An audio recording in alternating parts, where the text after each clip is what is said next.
Bismillahirrahmanirrahim. Assalamu alaikum. Ji students, today's session is a very simple but important concept regarding to the conduction of electricity. यानी electricity का conduct होना. Well, with reference to electrochemistry, हम दो तरह की conduction की बात करते हैं. First is said to be the electrolytic conduction. जी, एक उनमें से electrolytic conduction है, जबकि दूसरी is said to be the metallic or electronic conduction. आइए देखते हैं इन दोनों में क्या फर्क है. वन बाय वन देखिएगा. First of all the electrolytic conduction. Well, electrolytic conduction is the conduction in which the current is carried by positively and negatively charged ions in solution or infused state. याद रखिएगा, यहाँ पे जो conduction है वो positive और negative ions are responsible for the conduction. जैसे अगर मैं एग्जांपल लेता हूँ जी, मेरे पास कोई सा भी एक कंपाउंड NaCl ले लें, कॉपर सल्फेट ले लें, कुछ भी. जैसे यहाँ पे हमारे पास इस डायग्राम में अगर आप गौर करें तो कॉपर सल्फेट का सॉल्ट दिया गया जी, कॉपर सल्फेट का सॉल्ट दिया गया.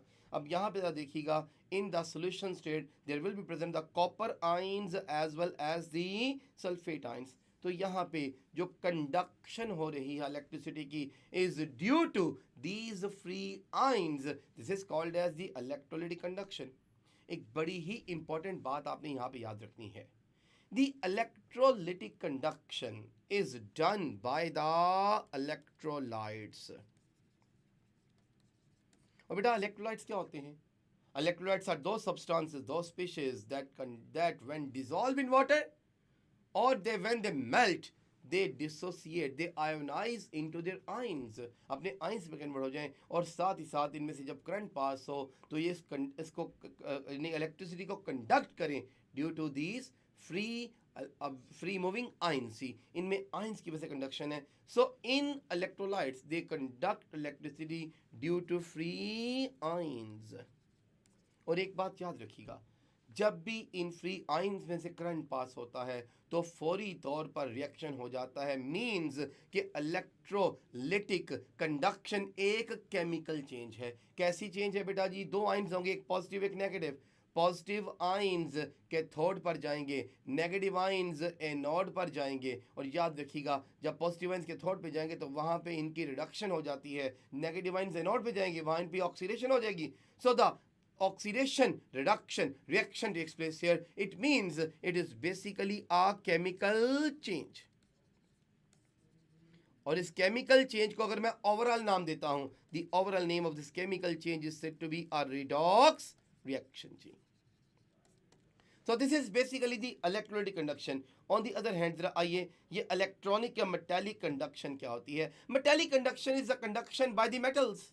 और आप जानते हैं जी, चैप्टर 4 की वीडियो लेक्चर में हमने इस बात को डिस्कस किया था मेटल्स के स्ट्रक्चर में कि metals are basically the structures having the free electrons, mobile electrons, और they are also called as delocalised electrons. यानी मेटल्स की लैटिस में फ्री इलेक्ट्रॉन्स मौजूद हैं जी. उन फ्री इलेक्ट्रॉन्स की वजह से मेटल्स इलेक्ट्रिसिटी को कंडक्ट करती हैं जी. So I can say that the metallic conduction is due to the free movement of ions. और एक बात याद रखना, इलेक्ट्रोलाइट सिर्फ और सिर्फ अपनी मोल्टन या सॉल्यूशन स्टेट में कंडक्शन करते हैं, क्योंकि सॉलिड स्टेट में उनके आयंस फ्री नहीं होते. लेकिन अगर हम मेटालिक कंडक्शन की बात करेंगे तो metals conduct electricity in both solid as well as in a liquid state, because in both states their ions are, well, not ions, rather their electrons are free to move, so they conduct electricity due to the movement of free electrons. और एक बात याद रखिएगा, metals में से current का conduction होना या करंट का पास होना is just a simple conduction of electricity. It is no change. इसमें कोई चेंज नहीं आता. देखिए आपके घरों में वायरिंग हुई हुई, कॉपर वायर्स की वायरिंग, क्या बेटा वो डेली चेंज करनी पड़ती है वायरिंग आपको, यानी हर थोड़ी देर बाद? आप कहेंगे सर नहीं, वो तो साल साल चलती है. क्यों चलती है भाई? It is just simple the flow of electrons from the metal structure. इसमें कोई भी केमिकल चेंज नहीं होता. So I can say that in a metallic conduction there is no change, there is no chemical change here ji.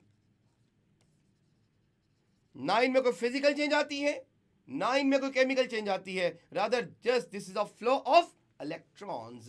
So this is the main difference between the metallic conduction as well as the electrolytic conduction. उम्मीद है जी कि आपको lecture समझ आ चुका होगा. If still you have some problem you can write me in the comment section. इंशाल्लाह next video में मैं इसके प्रैक्टिस क्वेश्चंस के साथ हाजिर होऊंगा ताकि हमें पता लगे कि इसमें से एंट्री टेस्ट में कैसे क्वेश्चन पूछे जा सकते हैं या कैसे पूछे गए हैं. Thank you very much. अल्लाह हाफिज जी.